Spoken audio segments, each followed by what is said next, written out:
Welcome to Chapter 16.2, The Age of Absolutism, France under Louis XIV. In the late 1500s, France was completely torn apart by religious conflict between the French Protestants, who were called Huguenots, and the Catholics. In an event called the St. Bartholomew's Day Massacre, thousands of Huguenots were slaughtered in Paris. In 1598, King Henry IV issued the Edict of Nantes, which protected Protestants. This granted the Huguenots religious toleration and other freedoms. After Henry's assassination in 1610, his 9-year-old son, Louis XIII, inherited the throne. Louis appointed Cardinal Richelieu as his chief minister. Richelieu sought to strengthen royal power by crushing any groups that did not bow to royal authority. This included the Huguenots. In 1643, 5-year-old Louis XIV inherited the throne when his father died. When his chief minister died also, Louis XIV resolved to take complete control of the government. He believed in divine right to rule, and even called himself the Sun King, to symbolize his vital role within the nation. Louis XIV expanded the royal government and appointed intendants, who are royal officials who collect taxes. He also recruited soldiers and carried out his policies in the provinces. To fuel the country's economy, Louis's finance minister, Jean-Baptiste Colbert, expanded commerce and trade. Taxes helped to finance the king's extravagant lifestyle.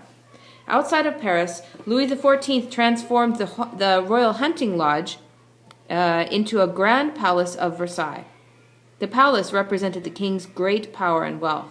Elaborate court ceremonies were held to emphasize the king's importance.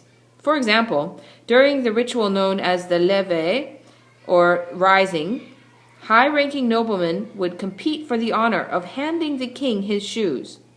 The purpose was to keep the nobles in Versailles and gain their support and prevent them from getting too powerful. Under Louis XIV, France became the strongest state in Europe. However, the country's prosperity began to erode. This loss of wealth was caused by some of Louis's decisions. He fought constantly and tried to extend French borders, but rival rulers resisted in order to maintain a balance of power in Europe. Louis also revoked the Edict of Nantes, and driving over 100,000 hard-working, prosperous, middle-class Huguenots out of France, which broke the economic backbone of France. France enjoyed a time of peace in the late 1400s as Spain was doing their investigating of the New World. France was solidifying its internal power. And France exemplified absolute monarchy at its height during the reign of Louis XIV in the late 1600s and early 1700s. But back in the 1500s, when all of Europe was going through the Protestant Reformation, France was not exempt, and many middle-class and noble families became Protestant during this time. Some of it was for religious motivations, but a lot of it also was for political motivations, because they hoped to gain power through their affiliation with the Protestants. Henry IV was a Huguenot who converted to Catholicism when he inherited the throne, but before that event, there was a kind of a momentous event that happened which formed his own political views. He was a Huguenot who was a leader among the Huguenot faction in France, and there was a special event that brought them, many of the Huguenots, to Paris. It was the wedding of one of the royal family, and at that time, the queen, a mother who was Catherine de Medici, allowed for a politically sanctioned massacre of the Huguenots. So soldiers were going door to door in Paris for a 3-day period, which they were looking for Protestants or for Huguenots and slaughtering them in the streets. This was a completely horrendous event, and it caused about 3,000 Huguenots to be killed during the St. Bartholomew's Day massacre. But it also symbolized the breakdown of order within France. France was torn apart by these religious quarrels. And this event happened in 1572. During this time, Henry IV was actually captured by some soldiers, and at sword point he converted to Catholicism then, but it didn't stick. It was only a few years later when he married Marie de Medici, who was the daughter of Catherine de Medici, in order to solidify his claim to the throne, that he converted to Catholicism, saying that Paris was worth a mass, and he realized that the Huguenots were a minority, and if he remained Huguenot or Protestant, he would lose the support of many of the nobles whom he needed. He inherited the throne in 1589, and when he inherited the throne, he issued something called the Edict of Nantes, which was made in 1598, and it protected the Huguenot Protestants, and it granted them religious toleration and the ability to meet freely, to hold public office, and to have fortified cities.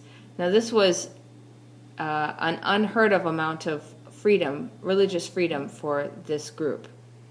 Next, Henry worked on repairing France.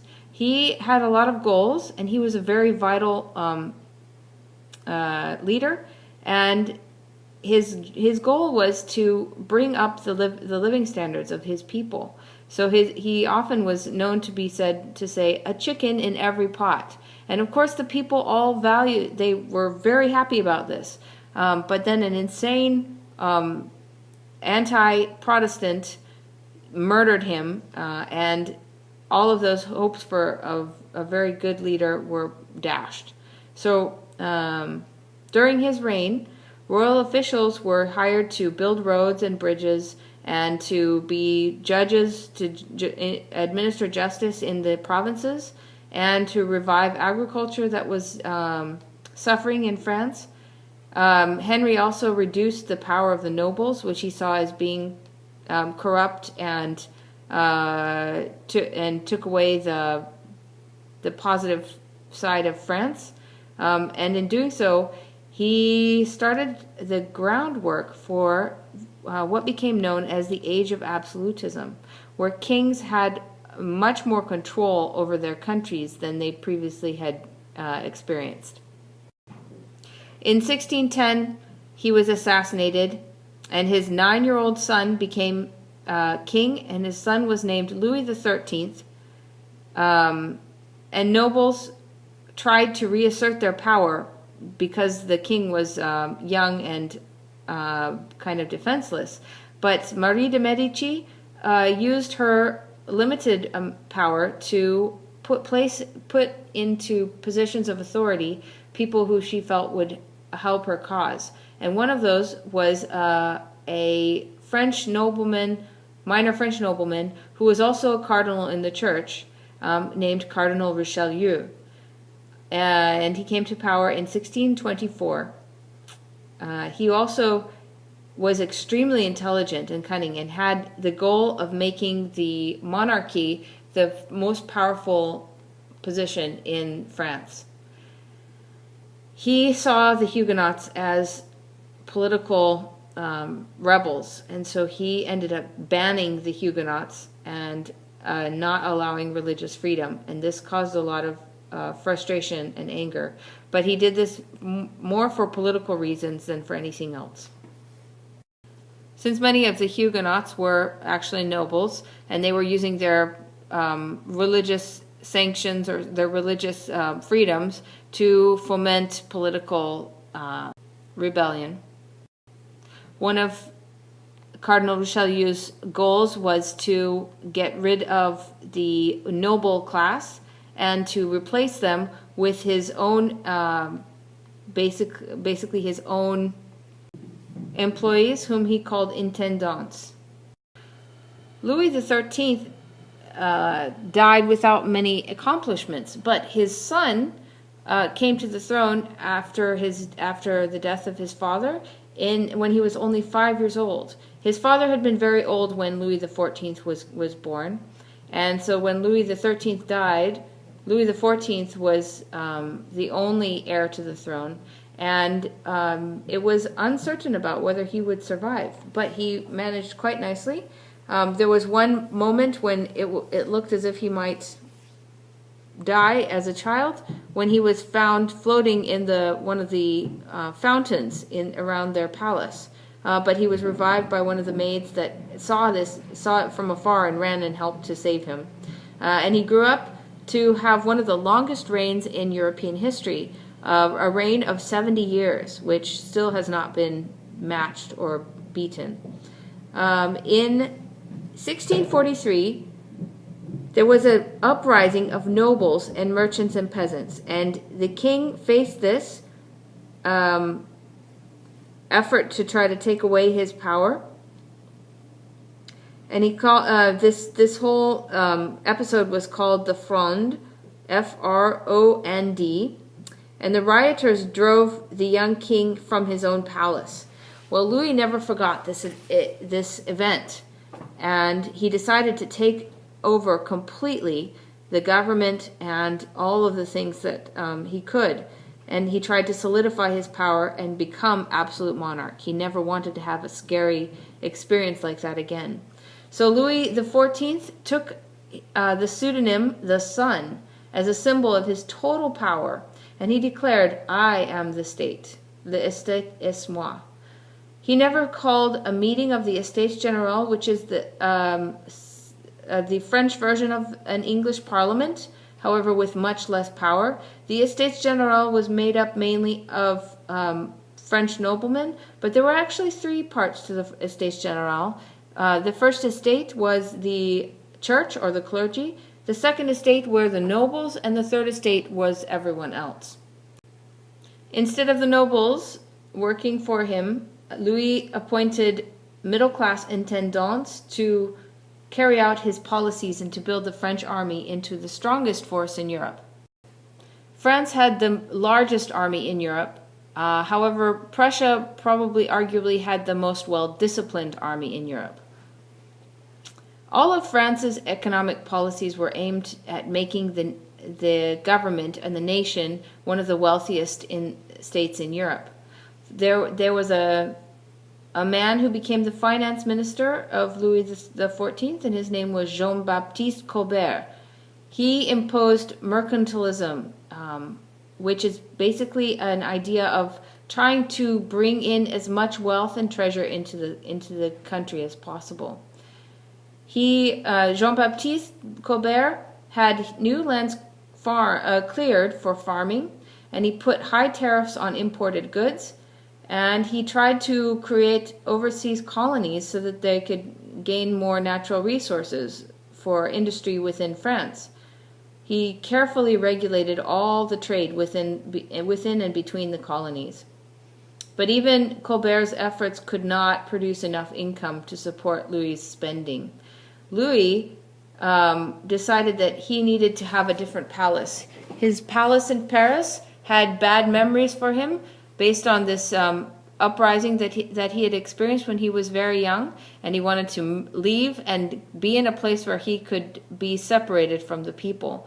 And so he built one of the most beautiful buildings in Europe ever, which was called the Palace of Versailles. The king let the nobles live in Versailles. In fact, he demanded that they spend the majority of their year living in Versailles. It was, and he did not tax them while they lived there. And this was to prevent them from being out of his control, so he could keep an eye on them. And they were basically sidetracked by court intrigue and fashion and entertainment rather than trying to seek power. And this was one of the ways that Louis was able to control his nobles.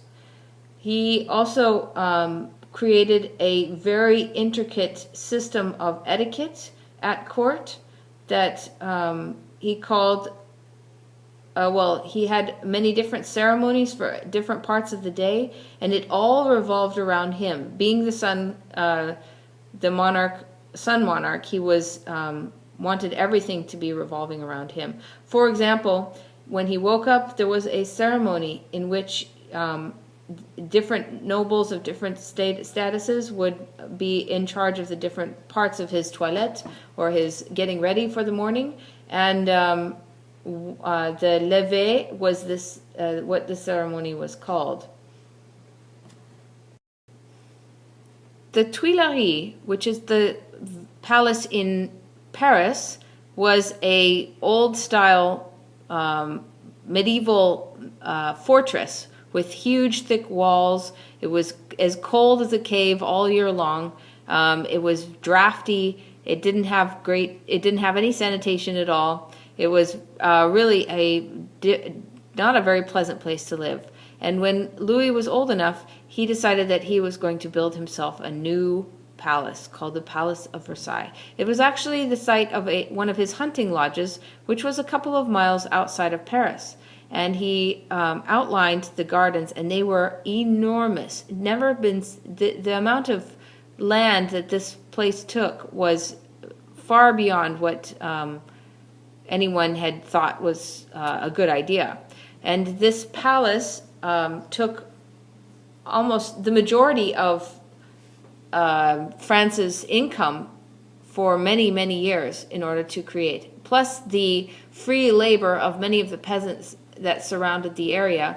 They were forced to labor in digging the foundations and all of the fountains, and there was a kind of a diversion of the river into this area so that there could be a continuous flow of water. And many, many peasants actually died in the forced labor that was demanded of them because they were worked so hard.